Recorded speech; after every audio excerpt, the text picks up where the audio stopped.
Hey everybody, I'm John Beilfuss, Executive Chef of Lula's Louisiana Cookhouse here in gorgeous Owasso, Michigan in the middle of a damn-demic. And as you probably know, our restaurant is closed until we get through this thing.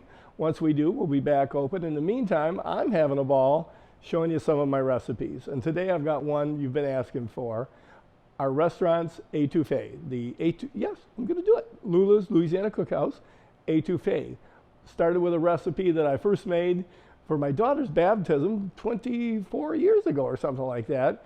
And the recipe evolved over the years, and I'm going to share the way we make it right now in the restaurant with you. So let's get in the kitchen and get started. Here's everything you're going to need to make this fabulous etouffee. 1.5 pounds of peeled and deveined shrimp, or 1.5 pounds of crawfish meat. They both work fine. We serve it both ways in the restaurant, and either way it's awesome. It just depends on what you like. Now, if you get shrimp with shells on, peel and devein them, keep the shells, throw them into a couple cups of water and make a shrimp stock. Today I'm using chicken stock, 2 cups of chicken stock. I've got our trinity here. Our trinity is 1 medium onion chopped, 1 bell pepper chopped, and about a cup of celery. Make sure you include those top leaves in that celery.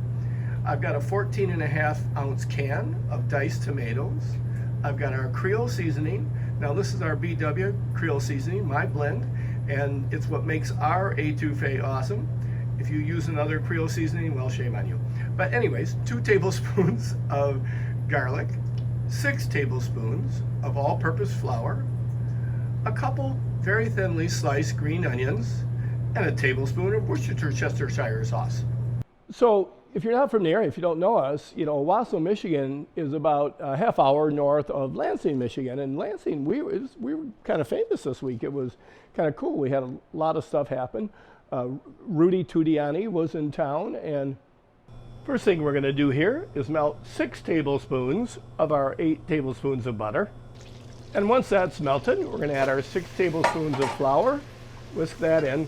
What we're going to do here is we're going to make a roux, and we're going to make it a caramel colored, or coffee and cream colored as I like to think of it, peanut butter.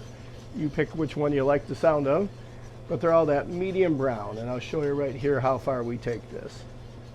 One of my very first Cajun Creole cookbooks was Paul Prudhomme's family cookbook, and he told the story about how when he was young, he spent hours over the stove stirring roux for his grandmother very, very slowly. And he came up with the Paul Prudhomme method, is turn it up high and stir like hell.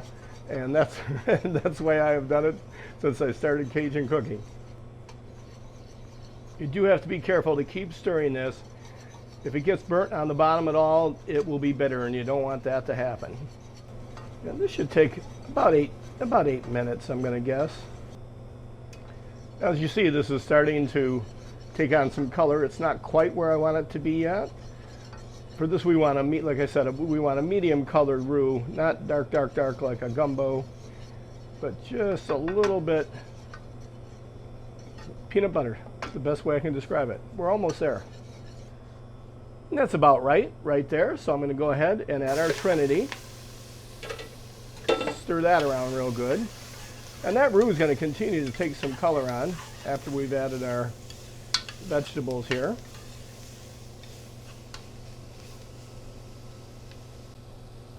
I've turned that burner down to low. Give it a little pinch of salt here to help that sweat. We just want to soften these vegetables up. It's been 6 or 7 minutes, and this is all softening up nicely. So now I'm going to go ahead and we're going to add our garlic. Stir that around a sec. I'm always very careful with garlic. You just don't want to burn it. That's why I always add it at the very end, very last minute before I add a liquid to anything I'm making. Garlic, our can of diced tomatoes,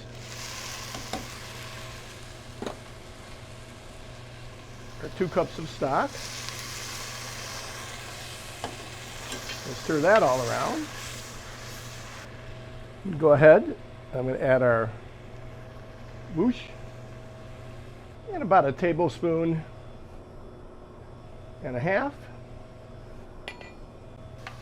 of our BW's Lula's Creole spice. Bring that up to the boil.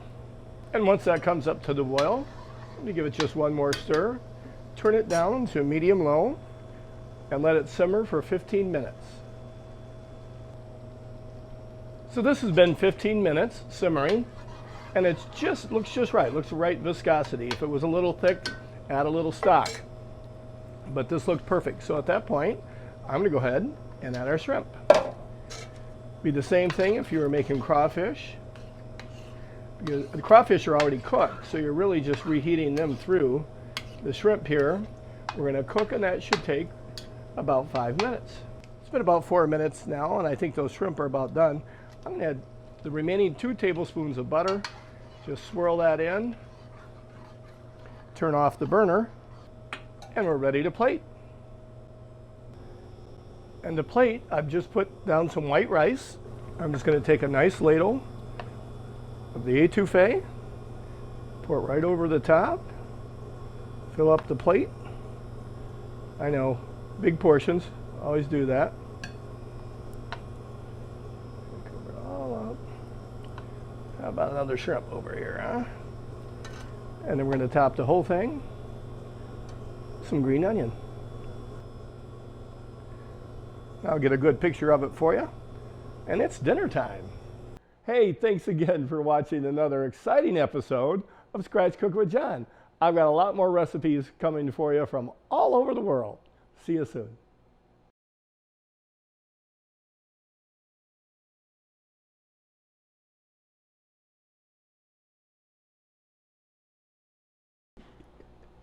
Rudy Tooty Addy.